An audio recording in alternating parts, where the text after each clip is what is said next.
Hello అండి, welcome to నిహి vlogs. ఈరోజు నేను ఆలూ పరాటాని చేస్తున్నాను. దానికోసం నేను ముందుగా ఒక గిన్నెలో 2 కప్పుల గోధుమ పిండిని తీసుకున్నాను. ఇప్పుడు అదే గోధుమ పిండిలో 1 స్పూన్ ఉప్పు, అలాగే కొంచెం వాటర్ అయితే వేసి బాగా ముద్దగా కలుపుకోండి. ఇందులోనే కొంచెం నూనె కూడా వేసుకోండి. బాగా మెత్తగా కలుపుకోండి. చూసారు కదా, ఇలా మెత్తగా బాల్స్ లాగా రావాలి. కుక్కర్లో 3 బంగాళదుంపల్ని తీసుకొని వాటిని సగానికి కట్ చేసి అందులో కొంచెం నీళ్లు పోసుకొని 2 విజిల్స్ వచ్చేంత వరకు బాగా ఉడకనివ్వండి. ఇప్పుడు వాటికి తొక్క తీసుకోండి.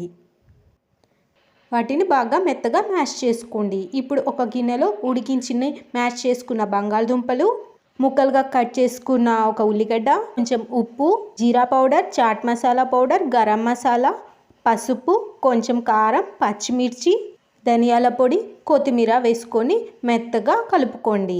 చూసారు కదా, మిశ్రమం ఇలా అయింది. ఇప్పుడు ఈ మిశ్రమాన్ని మనము